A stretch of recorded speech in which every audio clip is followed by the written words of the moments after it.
2000 കോടി രൂപയുടെ വികസന പ്രവർത്തനങ്ങളാണ് നിലമ്പൂർ മണ്ഡലത്തിൽ മാത്രം നടന്നിട്ടുള്ളത്. അതുകൊണ്ട് വീണ്ടും അദ്ദേഹത്തെ ഒരു ക്യാപ്റ്റനായി കാണാൻ തന്നെയാണ് കേരളത്തിലെ ജനങ്ങൾ ആഗ്രഹിക്കുന്നത്. ഇപ്പോൾ അൻവർ ഇല്ല എന്ന ഘടകം സ്വാഭാവികമായി തന്നെ ഇടതുപക്ഷത്തിന് അനുകൂലമായിട്ടാണ് വരിക. ഈ 40 കൊല്ലക്കാലം കൊണ്ട് അവർക്ക് ഉണ്ടാക്കിയെടുക്കാൻ കഴിഞ്ഞ നേട്ടങ്ങളുടെ 4 ഇരട്ടി ഈ 10 കൊല്ലം കൊണ്ട് സാധ്യമായിരിക്കും. ഒരു സ്വയം അധപതനത്തിലേക്ക് എത്തിയിട്ടുള്ള ഒരു നേതാവായിട്ടാണ് ഇപ്പോൾ അദ്ദേഹത്തെ കുറിച്ച് വിലയിരുത്താൻ കഴിയുക. ഇടതുപക്ഷം പറയുന്നത് ചെയ്യും, ചെയ്യുന്നത് പറയും. Pittapillil Agencies, the most trusted name in TV, mobiles and appliances. വെള്ളിയന്തോട്, Chanthakkunnu, Nilambur.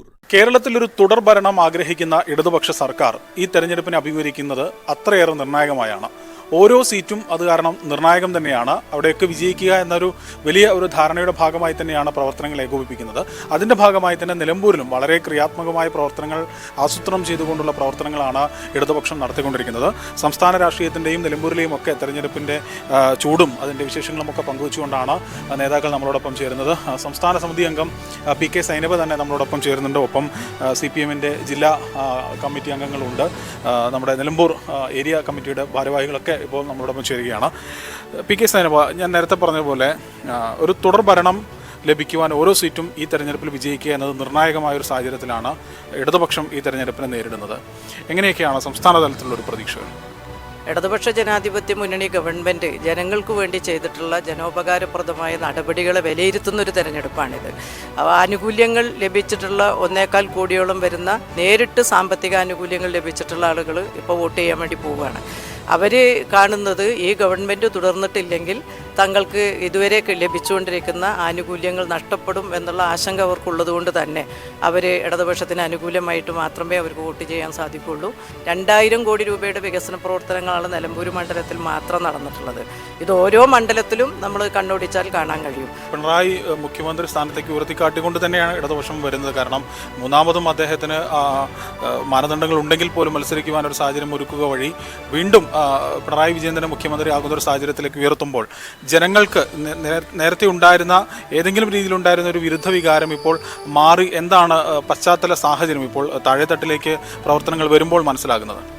Pinarayi ഒരു ക്യാപ്റ്റൻ എന്നുള്ള നിലയിൽ തന്നെയാണ് കഴിഞ്ഞ 10 വർഷക്കാലം എല്ലാ പ്രതിസന്ധികളിലും ജനങ്ങളോടൊപ്പം നിന്ന് അവർക്ക് നല്ല ആത്മവിശ്വാസം കൊടുത്തുകൊണ്ട് ഭരണം മുന്നോട്ട് കൊണ്ടുപോയത്.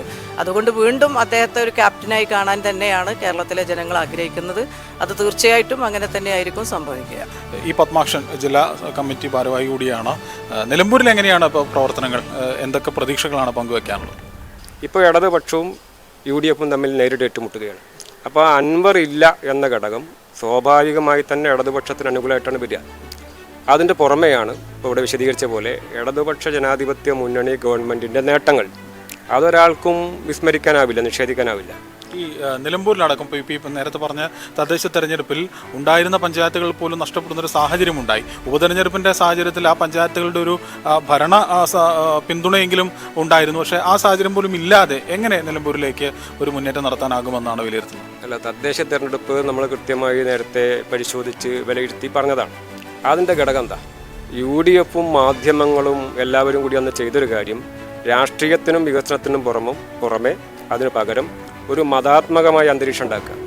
അതങ്ങനെ നേരെ വർഗീയതയിലേക്കും വലിയ പണത്തിൻ്റെ ഒഴുക്കും വന്നപ്പോൾ നേരിട്ടൊരു പരാജയമാണ്. ഒരു രാഷ്ട്രീയ പോരാട്ടം നടത്തുമ്പോൾ നിലമ്പൂർ മണ്ഡലത്തിൽ കുറച്ചുകൂടെ കരുത്തനായ ഒരു സ്ഥാനാർത്ഥി വേണമെന്നൊരു അഭിപ്രായം ഏതെങ്കിലും രീതിയിൽ ഉയർന്നു വന്നിരുന്നു. നിലവിലുള്ള ഇപ്പോൾ ഷറഫ് അലിയുടെ പ്രവർത്തനങ്ങൾ ഈ ഒരു ഘട്ടത്തിലേക്ക് എത്തി നിൽക്കുമ്പോൾ എന്താണ് ഒരു ഗ്രൗണ്ടിൽ നിന്ന് കിട്ടുന്ന ഒരു ഫീഡ്ബാക്ക്? നോക്കിപ്പോൾ ഇടതുപക്ഷത്തിൻ്റെ സ്വാഭാവികമായ സ്വാധീനവും കരുത്തും അതിന് പുറമെയാണ് ഒരു കായിക താരത്തെ കേരളത്തിൽ ആദ്യമായിട്ടാണ് ഒരു പ്രധാന മുന്നണി സ്ഥാനാർത്ഥിയെ മത്സരിപ്പിക്കുന്നത്. കായിക മേഖലയ്ക്ക് മറ്റു പല ഭാഗത്തും സ്ഥാനാർത്ഥികളുണ്ടെങ്കിലും കായിക രംഗത്തും ഒരു സ്ഥാനാർത്ഥി അങ്ങനെ വന്നിട്ടില്ല. അത് അംഗീകരിക്കപ്പെടുകയാണ്. അത് വാസ്തവത്തിൽ നിലമ്പൂർ മാത്രമല്ല, കേരളത്തിൻ്റെ തെരഞ്ഞെടുപ്പിലാകെ ഇടതുപക്ഷത്തിന് അനുകൂലമായി. കാരണം ഇടതുപക്ഷമാണ് ഈ കാര്യത്തിൽ ഒരു സമീപനം സ്വീകരിച്ചത്. 200 ദിവസം മാത്രം കാലാവധിക്കിടയിൽ 200 കോടിയുടെ വികസനങ്ങൾ നടത്തിയെന്നാണ് നിലവിലെ MLA ഇപ്പോൾ ഉപതെരഞ്ഞെടുപ്പിൽ വിജയിച്ചു വന്ന ആര്യടൻ ഷൗക്കത്ത് നിലമ്പൂരിലെ ഈ ഒരു തെരഞ്ഞെടുപ്പിൽ മുഖ്യ ഒരു വിഷയമായി ഉയർത്തി കാണിക്കുന്നത്. പ്രതിപക്ഷ ഗവൺമെൻറ് നേരത്തെ ആരംഭിച്ച പദ്ധതികൾ തുടർച്ചയല്ലാതെ മറ്റൊന്നും ഈ മണ്ഡലത്തിൽ ഉണ്ടായില്ല. മാത്രമല്ല, ഈ മണ്ഡലത്തിൽ നടക്കേണ്ട ഒട്ടേറെ വികസന പ്രവർത്തനങ്ങൾ നേരത്തെ തടസ്സപ്പെടുത്തിയതിൻ്റെ ഉത്തരവാദിത്വം ഇദ്ദേഹത്തിനും UDF-നും ഇവിടെ ഉണ്ടല്ലോ. എത്ര എണ്ണം എണ്ണി പറയാൻ പറ്റും? ഇപ്പോൾ രാമൻകുത്ത് റെയിൽവേ അണ്ടർപാത്ത് എന്ന് തീരേണ്ടതാണ്. വേലിക്കുട്ടി പഞ്ചായത്ത് ബസ് ഉണ്ടാകുമ്പോൾ 11 ലക്ഷം ഇന്ത്യൻ റെയിൽവേ കെട്ടിവെച്ചതാണ്. അന്ന് 11 ലക്ഷത്തിന് തീരേണ്ട വർക്ക് പിന്നീട് ആ ഭരണസമിതി പോയി, UDF-ന്റെ ഭരണസമിതി വന്നു, ഒരു പ്രവർത്തനം നടത്താത്തതിൻ്റെ ഭാഗമായി 1,40,00,000 ചിലവ് വർദ്ധിപ്പിച്ചു. അങ്ങനെ നിലമ്പൂരിലെ ടൗൺ വികസനമായാലും മറ്റ് വികസന പ്രവർത്തനങ്ങളായാലും അതെല്ലാം വൈകിപ്പിക്കുക, തടസ്സപ്പെടുത്തുക എന്നതാണ് UDFൻ്റെയും UDF സ്ഥാനാർത്ഥിയുടെയും ഇതുവരെയുള്ള അനുഭവം. നിലമ്പൂരിൽ LDF അഭിമാനകരമായ വിജയം ഈ തെരഞ്ഞെടുപ്പിൽ നേടും. കേരളമെമ്പാടും ഇടതുപക്ഷത്തിന് അനുകൂലമായി ജനങ്ങൾ ചിന്തിക്കുന്നുണ്ട്. അതവരുടെ സ്വന്തം ജീവിതാനുഭവങ്ങൾ വെച്ചാണ്. ഈ ഗവൺമെൻറ് അല്ലെങ്കിൽ ഇന്ന് നടന്നു വരുന്ന ഒരു വികസന പദ്ധതിയും ക്ഷേമ പദ്ധതിയും കേരളത്തിൽ തുടരാനാവില്ല എന്ന ബോധ്യം, നല്ല ഉറച്ച ബോധ്യം ജനങ്ങൾക്കുണ്ട്. അത് നിലമ്പൂരുകാർക്കുമുണ്ട്. അവർക്കിപ്പോൾ 2,000 കോടി ഉറുപ്പികയുടെ വികസന പദ്ധതികൾ 10 വർഷക്കാലം കൊണ്ട് ഈ നിലമ്പൂരിന് സമ്മാനിച്ചത് ഇടതുപക്ഷ ഗവൺമെൻറ്റാണ്. 720 കോടി രൂപയാണ് കിഫ്ബി വഴി ഇവിടുത്തെ അടിസ്ഥാന സൗകര്യ മേഖലയിൽ നമ്മുടെ സ്കൂൾ കെട്ടിടങ്ങൾ നിർമ്മിക്കാൻ ഇതിനെല്ലാം ചെലവഴിച്ചത്. ആ ഗവൺമെൻറ് തുടരേണ്ടത് അത്യാവശ്യമാണ് എന്നവർക്ക് ബോധ്യപ്പെടാനുണ്ടായ കാരണം, കഴിഞ്ഞ 40 കൊല്ലക്കാലം ഇവിടെ കോൺഗ്രസിൻ്റെ പ്രതിനിധി, UDFൻ്റെ പ്രതിനിധി ഇവരെ പ്രതിനിധീകരിച്ചെങ്കിലും ഈ 40 കൊല്ലക്കാലം കൊണ്ട് അവർക്ക് ഉണ്ടാക്കിയെടുക്കാൻ കഴിഞ്ഞ നേട്ടങ്ങളുടെ 4 ഇരട്ടി ഈ 10 കൊല്ലം കൊണ്ട് സാധ്യമായിരിക്കും. സംസ്ഥാന തലത്തിൽ ഇപ്പോൾ വലിയ ചർച്ച ഡീലുമൊക്കെ ആയി ബന്ധപ്പെട്ട വിവാദങ്ങളൊക്കെയാണ്. എങ്ങനെയാണ് ഇതിനെയൊക്കെ കാണുന്നത്? ഈ ഒരു തെരഞ്ഞെടുപ്പ് ഘട്ടത്തിലാണല്ലോ ഇതൊക്കെ ഇപ്പോൾ ഉയർന്നു വരുന്നത്. അത് സ്വാഭാവികമായിട്ടും എല്ലാ തവണയും വോട്ട് അവർ കച്ചവടമാക്കുകയും അത് ഇടതുപക്ഷത്തിൻ്റെ പേരിലേക്ക് ആരോപിക്കപ്പെടുകയും ചെയ്യുക എന്നുള്ളത് UDFൻ്റെ ഒരു സ്ഥിരം ശീലത്തിൽപ്പെട്ടതാണ്. എല്ലാ കാലത്തും ആരാണ് ഡീലുണ്ടാക്കിയത് എന്നുള്ളത് കേരളത്തിലെ ജനങ്ങൾക്കറിയാം. അപ്പോൾ അത് എല്ലാ കാലത്തും അത്തരം ആരോപണങ്ങളൊക്കെ അവർ ഉന്നയിക്കും. പക്ഷേ ഇടതുപക്ഷ ജനാധിപത്യ മുന്നണിക്ക് ഒരു വർഗീയവാദികളുടെ വോട്ടും വേണ്ട എന്നുള്ളത് അർത്ഥശങ്കക്കിടയില്ലാത്ത വിധം പ്രഖ്യാപിച്ചിട്ടുള്ളൊരു കാര്യമാണ്. അതെല്ലാ കാലത്തും പ്രഖ്യാപിച്ചതാണ്. ഇപ്പോഴും ആ നിലപാടിൽ തന്നെയാണ് CPM മുന്നോട്ട് പോകുന്നത്. ആലപ്പുഴയിലടക്കം G. സുധാകരനെ പോലെയുള്ള കറകളഞ്ഞ കമ്മ്യൂണിസ്റ്റ് നേതാവിനൊക്കെ പ്രശ്നങ്ങളുണ്ടെങ്കിലും അത് കൂടെ നിർത്തേണ്ടതായിരുന്നില്ലേ? എന്താണ് അതിലൊരു വിലയിരുത്തൽ? അദ്ദേഹത്തെ CPM പുറത്താക്കിയിട്ടില്ല. അദ്ദേഹം പാർട്ടി മെമ്പർഷിപ്പ് പോലും പുതുക്കാൻ തയ്യാറാവാതെ കുറച്ച് കാലങ്ങളായിട്ട് തന്നെ പാർട്ടിയിൽ നിന്ന് വിട്ടുനിൽക്കുന്ന രീതിയിലാണ് പ്രവർത്തിച്ചുകൊണ്ടിരുന്നത്. അദ്ദേഹത്തിൻ്റെ ഒരു നാശമെന്നോ എന്തോ അതിന് പറയാമെന്ന് എനിക്കറിയില്ല. എന്തായാലും അദ്ദേഹം തിരഞ്ഞെടുത്ത വഴിയാണ്. ഇപ്പോൾ RSSൻ്റെ അടക്കം പിന്തുണ തേടിയിട്ടാണ് ഞാൻ മത്സരിക്കുന്നത് എന്ന് പരസ്യമായി തന്നെ പ്രഖ്യാപിച്ച് ഒരു സ്വയം അധപതനത്തിലേക്ക് എത്തിയിട്ടുള്ളൊരു നേതാവായിട്ടാണ് ഇപ്പോൾ അദ്ദേഹത്തെക്കുറിച്ച് വിലയിരുത്താൻ കഴിയുക. അതല്ലാതെ CPM അദ്ദേഹത്തെ പുറന്തള്ളാനോ അദ്ദേഹത്തിനെ വേർതിരിച്ചു നിർത്താനോ ശ്രമിച്ചിട്ടില്ല. ഈ KSRTCയിലൊക്കെ സ്ത്രീകൾക്ക് സൗജന്യ യാത്ര നൽകുമെന്നൊക്കെയാണ് ഇപ്പോൾ UDF അധികാരത്തിൽ വന്നാൽ നൽകുമെന്നൊക്കെയാണ് പറയുന്നത്. അപ്പോൾ ഒരു വനിതാ നേതാവ് കൂടിയാണ്, വനിതാ കമ്മീഷൻ്റെ അധ്യക്ഷയടക്കമായ സ്ഥാനത്തിരുന്നിട്ടുള്ള ഒരാൾ കൂടിയാണ്. ഇടതുപക്ഷം ഒരു തുടർ ഭരണത്തിലേക്ക് വന്നാൽ സ്ത്രീകളെ സംബന്ധിച്ച് എന്തൊക്കെ നേട്ടങ്ങൾ പ്രതീക്ഷിക്കാം? അല്ല, KSRTയിൽ സൗജന്യ യാത്ര നൽകാൻ പറ്റുമോ എന്നുള്ളതൊക്കെ ഭരണം കിട്ടിയതിന് ശേഷം ചർച്ച ചെയ്യേണ്ട ഒരു കാര്യമാണ്.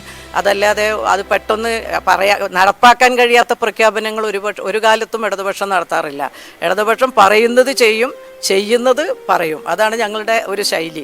മറ്റുള്ളവർക്ക് എന്തും പറയാലോ. കാരണം അവരെന്തെല്ലാം പറഞ്ഞിരുന്നു. 6,000 രൂപ പെൻഷൻ കൊടുക്കുമെന്ന് പറഞ്ഞിട്ട് 600 രൂപ പോലും കൊടുക്കാതെ 18 മാസം കുടിശ്ശികയായത് നമ്മൾ കണ്ടതാണ്. അപ്പോൾ ചെയ്യാൻ യാതൊരു ഉത്തരവാദിത്വം ഇല്ലാതെ എന്തും വായി തോന്നിയതൊക്കെ പറയാമെന്നുള്ളതാണ്. അതല്ലാതെ ഓരോ കാര്യങ്ങളും സൂക്ഷ്മതലത്തിൽ. ഈ തെരഞ്ഞെടുപ്പിൽ വനിതകളുടെ വോട്ടിനെ സ്വാധീനിക്കുമോ? ഇല്ല. കാരണം അവർ സാധാരണ വിശ്വാസവഞ്ചന നടത്തുന്നവരാണെന്നുള്ളത് നല്ലപോലെ നാട്ടുകാർക്കറിയാം. ഇതാണ് നിർണായകമായി തെരഞ്ഞെടുപ്പിൽ നിലമ്പൂരിൽ സർക്കാർ നടപ്പിലാക്കിയ വികസന നേട്ടങ്ങൾ ഉയർത്തിക്കാട്ടിക്കൊണ്ടും അതോടൊപ്പം തന്നെ തുടർ ഭരണത്തിലേക്ക് നീങ്ങുമ്പോൾ ആ ഭരണ സാധ്യതകളെ മുൻനിർത്തിക്കൊണ്ടും ശക്തമായ പോരാട്ടത്തിനാണ് ഇടതുപക്ഷം നിലമ്പൂരിൽ കളമൊരുക്കിയിരിക്കുന്നത്. എന്തായാലും ജനം വിധി എഴുതാൻ പോവുകയാണ്. വിധി വരുന്നതുവരെ ഈ ആകാംക്ഷയ്ക്ക് വേണ്ടി കാത്തിരിക്കാം. Pittapillil Agencies, the most trusted name in TV, mobiles and appliances. വെള്ളിയന്തോട്, Chanthakkunnu, Nilambur.